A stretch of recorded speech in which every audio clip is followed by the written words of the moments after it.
Sou a Cláudia Funchal. Sou professora do Núcleo de Estudos em Saúde e Qualidade de Vida, Unesquev. Sou farmacêutica bioquímica, mestre, doutora e pós-doutora em bioquímica. Atualmente eu tenho trabalhado com uma linha de pesquisa que envolve a doença de Parkinson. Então eu gostaria de convidar todos vocês para hoje a gente conhecer um pouco mais sobre esse tema que é muito atual, que é a doença de Parkinson. Bom dia! Sou a professora Cláudia Funchal. E hoje nós vamos conversar sobre doença de Parkinson. A doença de Parkinson é um distúrbio neurológico progressivo e crônico e uma das patologias neurodegenerativas mais comuns, sendo a segunda mais prevalente após a doença de Alzheimer, compreendendo entre 1 a 2% da população com mais de 65 anos de idade. A doença de Parkinson é caracterizada pela perda da sinalização de dopamina devido à degeneração progressiva ou à morte de células neuronais dopaminérgicas na substância nigra. Estas células neuronais se projetam para uma região cerebral chamada de estriado, sendo cruciais para o controle do processamento da informação pelos núcleos da base. Sendo que os núcleos da base estão envolvidos na maioria dos processos motores de rotina, além de participarem da aprendizagem associativa, do planejamento, da formação da memória de trabalho ou também da memória de curto prazo, como também dos movimentos voluntários.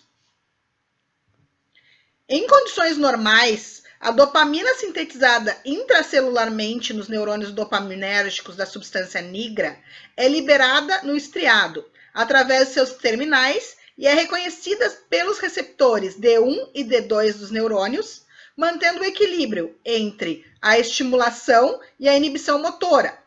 Entretanto, na doença de Parkinson, sugere-se que a morte dos neurônios dopaminérgicos da substância nigra promova um déficit de dopamina no sistema, ocorrendo a redução da ativação da via direta e hiperatividade da via indireta, diminuindo a excitabilidade do tálamo e dos neurônios motores superiores. Essas alterações funcionais estão relacionadas com as dificuldades de iniciação e controle dos movimentos voluntários encontrados na doença de Parkinson, como o congelamento dos movimentos e a bradicinesia. Sendo assim, os sintomas motores estão particularmente associados com a degeneração dos neurônios dopaminérgicos da substância nigra e a decorrente diminuição de dopamina no estriado, quando já ocorre uma perda em torno de 50% dos corpos celulares na substância nigra e de 80% dos terminais no estriado. Portanto, os primeiros sinais clínicos da doença de Parkinson são motores, abrangendo 4 características cardinais: tremor em repouso, rigidez, acinesia ou bradicinesia e instabilidade postural. O tremor em repouso é o mais comum e facilmente reconhecido sintoma da doença de Parkinson.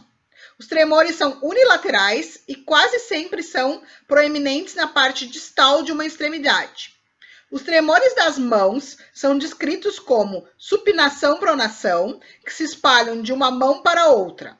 O tremor em repouso em pacientes com doença de Parkinson também envolve os lábios, queixo, mandíbula e pernas. A rigidez se caracteriza pelo aumento da resistência, tratando-se de hipertonia, denominada de plástica. A resistência à movimentação do membro afetado pode ser contínua ou intermitente, sendo que esta configura o fenômeno de roda denteada. A bradicinesia refere-se à lentidão do movimento e abrange dificuldades no planejamento, iniciação e execução dos movimentos, assim como na realização de tarefas sequenciais e simultâneas. Outras manifestações incluem a perda de movimentos espontâneos, deglutição deficiente, perda da expressão facial, piscamento ocular diminuído, a escrita torna-se cada vez menor e o balanço reduzido dos braços.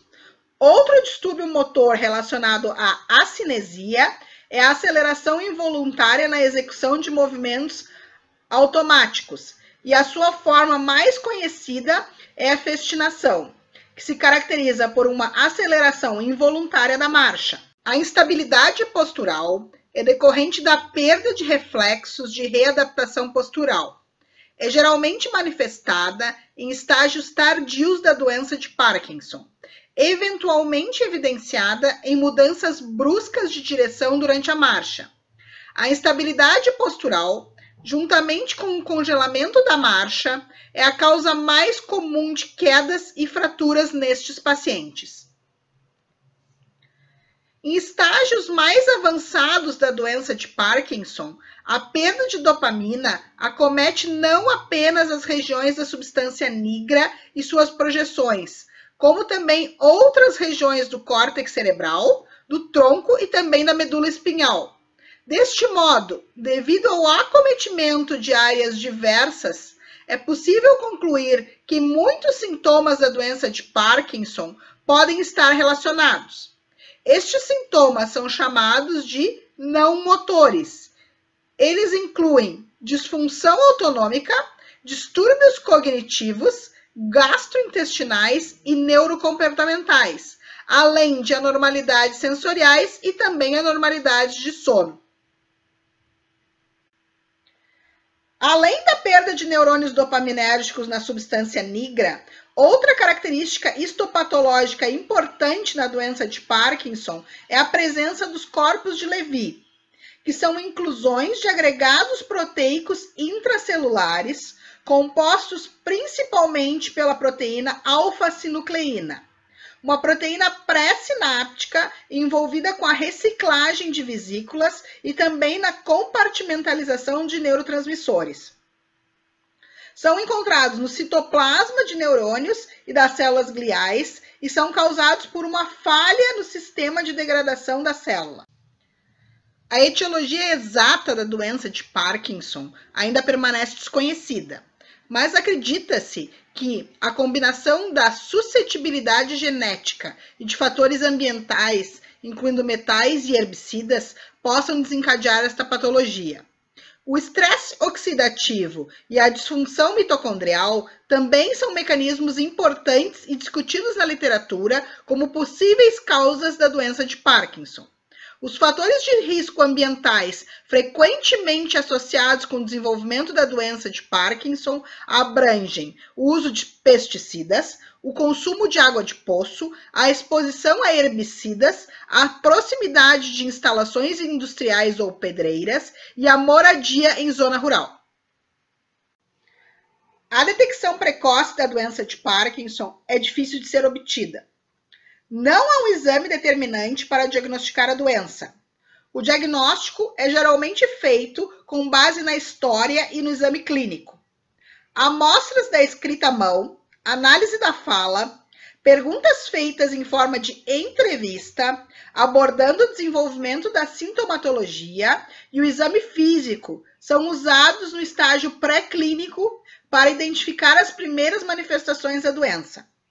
O diagnóstico definitivo se dará através do exame pós-mortem, com a constatação da diminuição significativa de neurônios dopaminérgicos da substância nigra e também da presença dos corpos de Levy.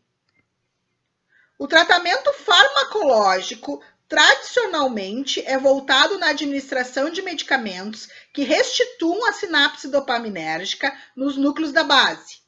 Os fármacos dopaminérgicos, como por exemplo a L-Dopa, os agonistas da dopamina e os inibidores da monoamina oxidase B, o Zimal-B, são as principais opções terapêuticas para os sintomas motores da doença de Parkinson.